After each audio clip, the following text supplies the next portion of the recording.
Vamos lá, então, gente, dar continuidade ao nosso estudo, né? A gente viu até o vídeo anterior a estruturação no organograma do Poder Judiciário da chamada Justiça Comum, tanto a nível estadual como federal, né? A gente viu que a diferença de competência entre a Justiça Comum Federal e a estadual se dá em razão da formação da relação processual, né? Isso significa que será de competência da Justiça Federal aquelas ações onde eu tenho a presença da União, né? Ou como parte ou como interessada, né? Ou seja, autora ou interessada, né? A União aqui entendida no sentido abrangente, ou seja, tanto a administração direta como os entes personalizados que integram a chamada administração indireta, que são as autarquias, as fundações públicas, as empresas públicas de capital federal, que a gente chama atenção, sobretudo, para a Caixa Econômica, né, que é uma litigante de massa, tem muitas ações, e aí a gente tem a Caixa como sendo uma empresa federal que atrai a competência da Justiça Federal. Alguns de vocês podem perguntar por que o Banco do Brasil, as ações que envolvam o Banco do Brasil, não tramitam na Justiça Federal e sim na estadual.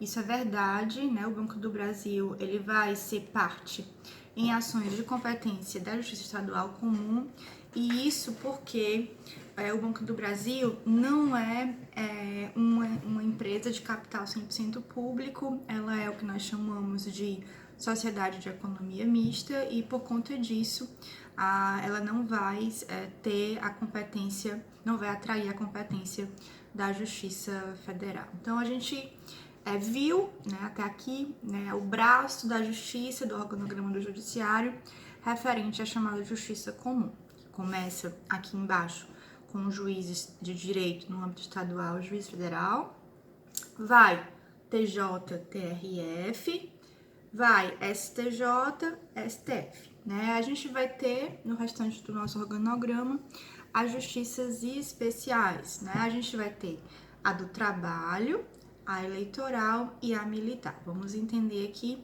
a organização de cada uma delas, né?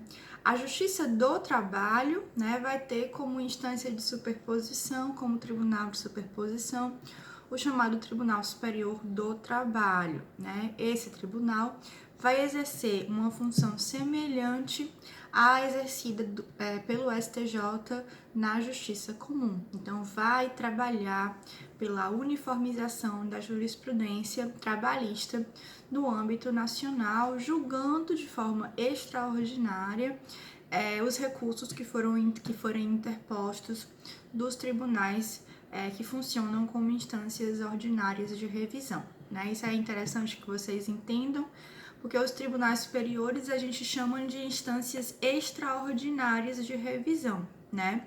Não são todas as questões que podem ir até um tribunal superior, existe um controle das questões que vão até lá, tá certo? Justamente porque a função desses tribunais não é servir como uma via recursal comum. Na verdade, eles existem para sanar questões de não uniformidade de interpretação do direito, né? Por isso, seu papel é um papel de uniformização de jurisprudência, tá certo? Eles só vão atuar quando for importante haver essa uniformização. Abaixo do TST, né, Tribunal Superior do Trabalho, gente, nós teremos o Tribunal Regional do Trabalho, TRT, né? Lembre-se, não confundam com os TRFs, que são a segunda instância da Justiça Comum Federal. Aqui a gente vai ter, abaixo do TST, os TRTs. Lembrem-se que quando eu falei dos TRFs, eu disse a vocês que nós temos no Brasil 5 TRFs, porque a Justiça Federal Comum se organiza pela lógica da regionalização. Então, não vou ter um tribunal regional federal para cada estado, mas eu vou ter uma região que terá um tribunal que vai atender a demanda vinda da primeira instância de vários estados componentes daquela região. Na Justiça do Trabalho, isso vai ser um pouquinho diferente, porque eu vou ter em cada estado um tribunal regional do trabalho. Cada estado tem o seu TRT. E isso, gente, tem uma razão de ser, né? Vocês podem me perguntar, Juliana, por que não ter um TRF, por exemplo, em cada estado? Porque é caro manter um tribunal, né? A gente vai ter aqui uma despesa, tanto uma despesa de custeio do funcionamento administrativo, como uma despesa com pessoal, uma despesa que é muito cara, né? Então, não existe aqui uma necessidade de dar um enxugamento, tá certo? Em termos orçamentários na máquina administrativa da justiça. O TRT vai existir em cada estado por uma razão social, né? A gente sabe que o público dessa justiça é, em grande parte, né, de pessoas que são hipossuficientes, que são econômica e socialmente vulneráveis. E aí você tem um tribunal em cada estado, porque essa proximidade do tribunal com o jurisdicionado, especialmente o trabalhador, favorece o acesso à justiça. Como vocês devem lembrar das aulas que nós vimos sobre os princípios constitucionais do processo, um dos princípios constitucionais é o princípio do acesso à justiça. E aí é muito importante que a gente tenha, não é, condições efetivas para que o jurisdicionado tenha esse acesso de forma igualitária, de forma tranquila, né? E sendo assim, considerando toda a vulnerabilidade socioeconômica do jurisdicionado habitual da Justiça do Trabalho, o Constituinte entendeu por bem estabelecer, né, ter essa distribuição geográfica mais generosa dos tribunais regionais do trabalho, razão pela qual a gente vai ter em cada estado uma sede de TRT. Né? Aqui em Fortaleza, por exemplo, a sede do Tribunal Regional do Trabalho é ali na Santos Dumont, naquela casa que é uma réplica da casa do filme E o Vento Levou. Vocês devem lembrar, uma casa branca, bonita, que fica próximo ali ao cruzamento com a Avenida Virgílio Távora, na Santos Dumont, e que tem um prédio anexo onde funciona ali a estrutura do Tribunal Regional do Trabalho aqui na cidade de Fortaleza, né? Abaixo do Tribunal Regional do Trabalho, a gente vai ter, né, seguindo a mesma lógica que a gente já viu para a justiça comum, o juiz singular, no caso aqui, o juiz do trabalho, né? Um aspecto que eu deixei de mencionar, mas menciono agora, é que, ao contrário dos tribunais, onde eu vou ter a participação, né, a inclusão, possibilidade de inclusão de juízes cuja origem não é a magistratura de carreira, os juízes que entram no tribunal através do 5º Constitucional, na primeira instância, seja na Justiça Comum Estadual, Federal, como a do Trabalho, eu preciso ter o concurso de provas e títulos para ter acesso a essa função, a esse cargo.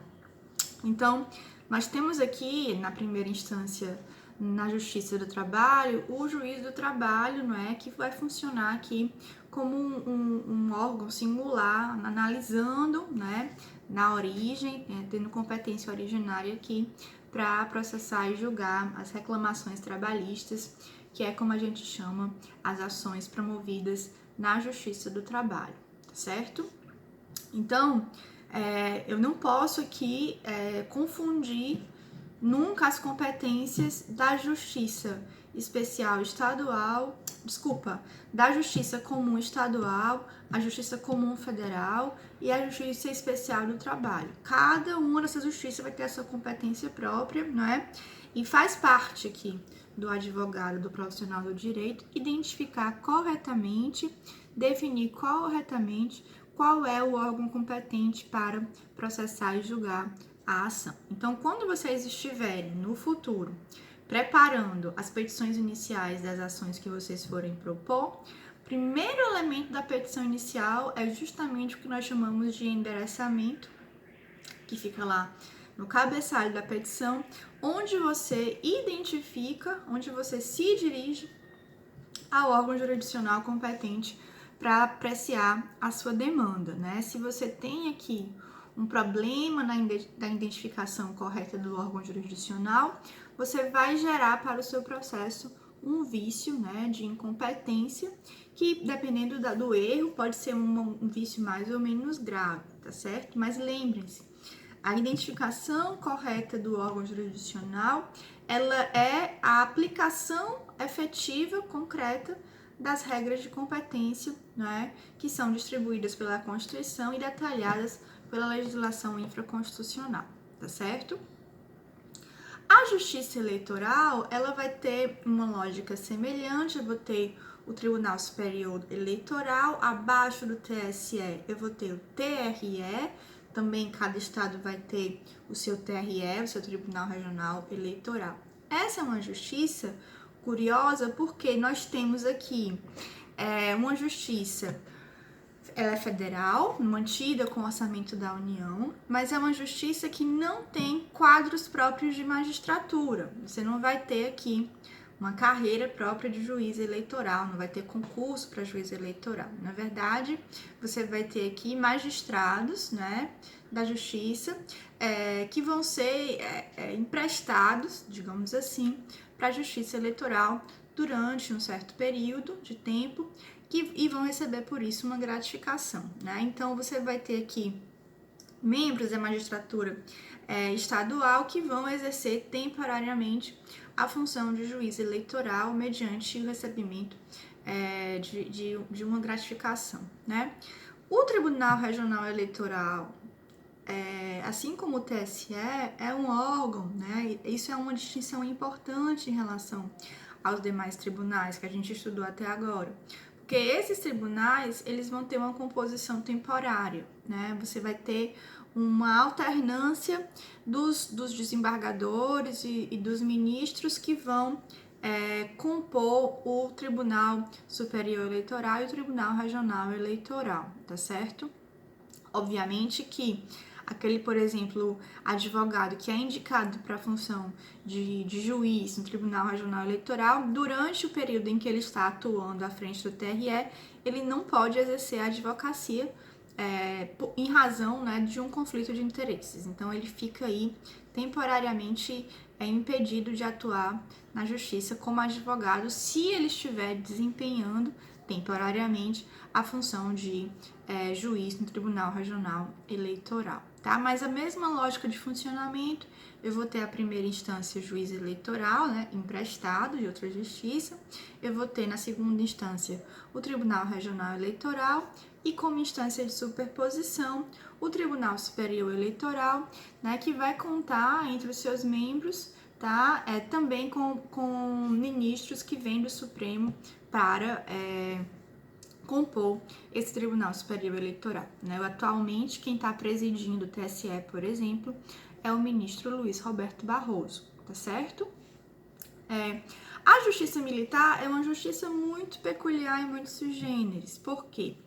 Ela vai ter, gente, primeiro que existe uma bifurcação, né? Eu tenho a Justiça Militar da União. Essa Justiça Militar da União, ela, ao contrário do que a gente está vendo até agora, vai ter duas instâncias, porque eu vou ter uma primeira instância que vai ser já uma instância colegiada, isso é uma peculiaridade, e eu vou ter como segunda instância o Superior Tribunal Militar, o STM, né? Então, o STM funciona como instância de revisão da primeira instância da Justiça Militar da União, tá? E aí, como é que funciona essa Justiça Militar da União? Eu vou ter, no território brasileiro, 12 circunscrições militares, né? Assim, uma divisão territorial militar, e essas circunscrições vão ter as chamadas auditorias militares, né? Nas auditorias, né, como órgãos da Justiça Militar, a gente vai ter os conselhos de justiça, tá? Esses conselhos de justiça, eles vão ser conselhos de justiça permanentes ou conselho de justiça especial, a depender de quem seja o réu da ação penal. Quando o réu da ação penal é um oficial, né, das Forças Armadas, a gente vai ter a competência do conselho especial. Quando a gente tem um réu que não é oficial, a gente vai ter o conselho permanente, né, sendo o órgão competente para julgar esse réu, né? Os conselhos, eles são órgãos colegiados, né? Então já tem uma primeira instância colegiada E nesses conselhos, o que acontece? Eu vou ter a participação de um juiz civil togado, concursado e membros das Forças Armadas. Então, a gente vai ter aqui uma composição mista de um órgão colegiado que vai ficar responsável por processar e julgar a ação militar. A Justiça Militar da União, ela vai processar e julgar aqueles crimes militares que envolvam as Forças Armadas da União. Então, a gente está falando aqui Marinha, Exército e Aeronáutica, tá certo? A Justiça Militar Estadual, ela não vai existir como uma estrutura própria em todos os estados. Na verdade, os estados que têm um efetivo de mais de 20 mil homens, né, mais de 20 mil integrantes, eles podem manter o Tribunal de Justiça Militar, um TJM, né? E aí a gente vai ter na Justiça Militar Estadual, né, onde há a militar estadual, a gente vai ter os conselhos de justiça em primeira instância e na segunda instância a gente vai ter o TJM, né, funcionando como órgão de revisão. Quais são os estados hoje que mantêm essa justiça militar porque tem esse efetivo, né? Rio Grande do Sul, São Paulo e Minas Gerais, né? São os 3 estados onde nós temos esse efetivo expressivo de membros que justifiquem a existência de uma estrutura judiciária própria para os militares estaduais, né? E a gente está falando aqui das forças militares estaduais, Corpo de Bombeiros, a Polícia Militar, tá?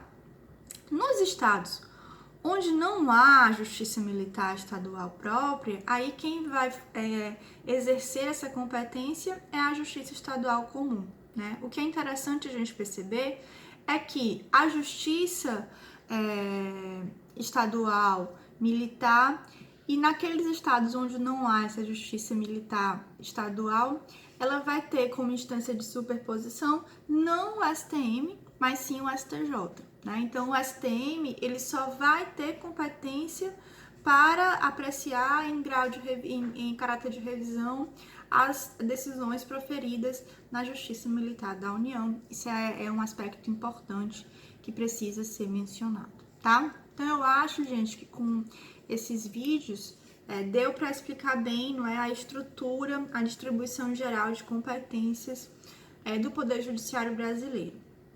Nosso objetivo em TGP não é fazer um detalhamento profundo, esmiuçado de cada um desses órgãos, na verdade, é apresentar um panorama geral, porque à medida em que vocês forem estudando nas cadeiras de processos diferentes procedimentos, vocês vão aqui criando um repertório das regras de competência existentes e entendendo melhor como é que funciona a dinâmica de cada procedimento. Esse vislumbre geral que a gente faz em TGP é mais para apresentar a vocês de forma bem geral, não é?